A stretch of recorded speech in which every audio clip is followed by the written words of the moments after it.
زموږ په دنیا کې د زندګۍ مثال داسې مشران بیانوي.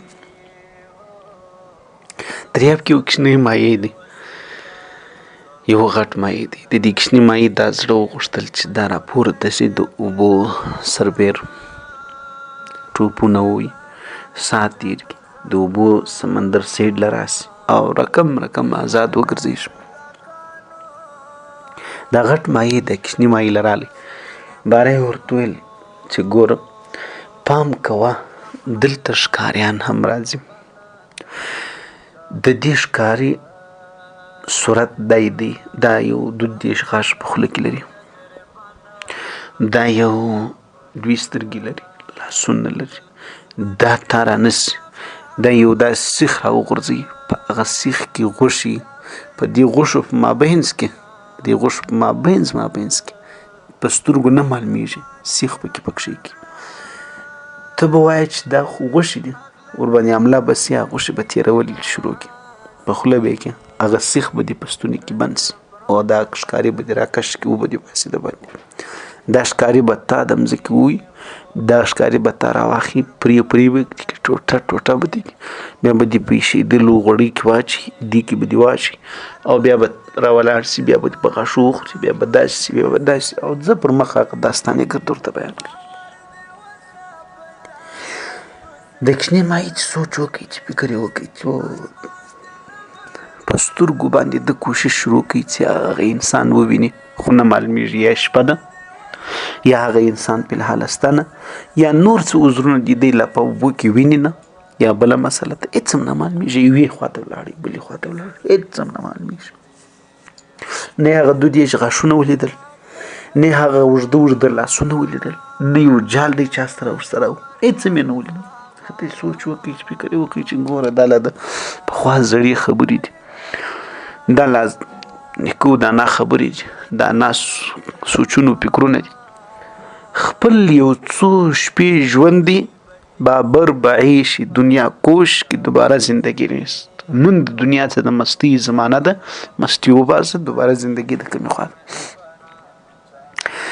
دا دی د غیبی یو غوښې در سترګو سولې، غوښې د سترګو سولې، د سوچ وکړئ، یوې خوا بلې خواته یې وکتل، هېڅ هم نه معلومېدل، چې نه معلومېدل. سوچ وکړئ چې دا خو ناوخت هغه رقم غوښې په د سمندر کې کله یې موږ ته یو د خوراک شي په ګوتو راځي، بس یې خوله په ډکه کله چې خوله یې کله په ډکه کله رښتیا ګو لکه کوم چې غټ مایع ورته ویلل په ستوني کې خنجک بند سو، رښتیا ګو د بهر خواته کشېدل شروع سو.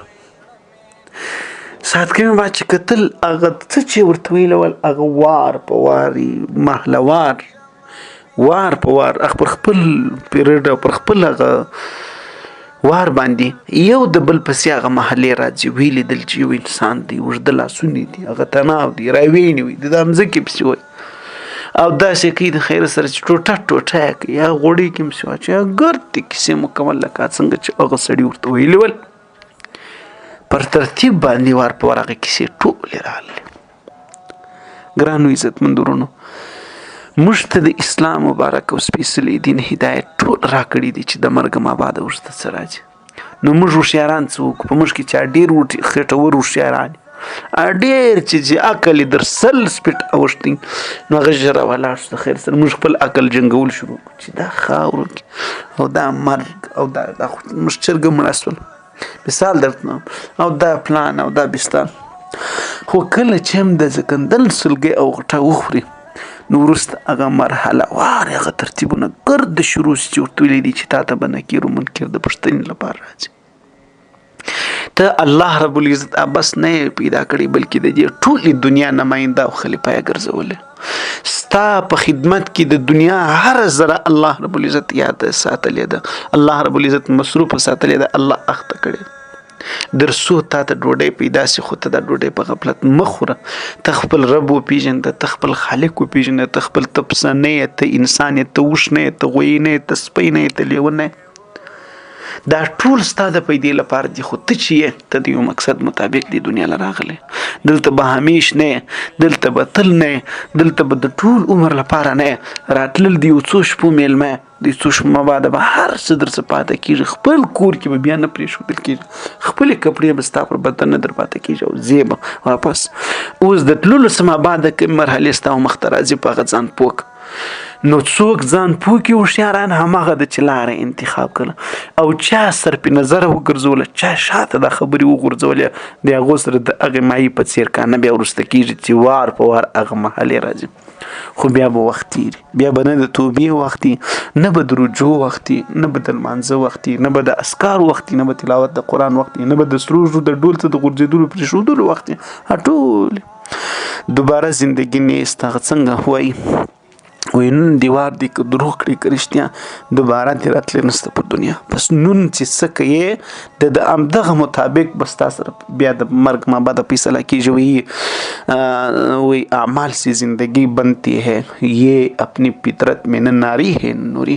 دغه د آخرت زندگی ټوله په خپلو عملو باندې جوړیږي. که ته ښه کوې نو جنت درته جوړیږي، او که بد کوې جهنم د ځان لپاره په خپله کندو باسي، په خپله د اور ډکوي، په خپله ځان له اور پکې بلوي، په خپله ځان له لړمانو غونډه کان پیدا کوي. دا انسان په خپل فطرت کې نه ناري دی نه جنتي دی، یعنی نه بد دی نه ښه دی. دی په خپل فطرت کې غوښې دي او توی بسې خاورې بسې کیسه به خلاص.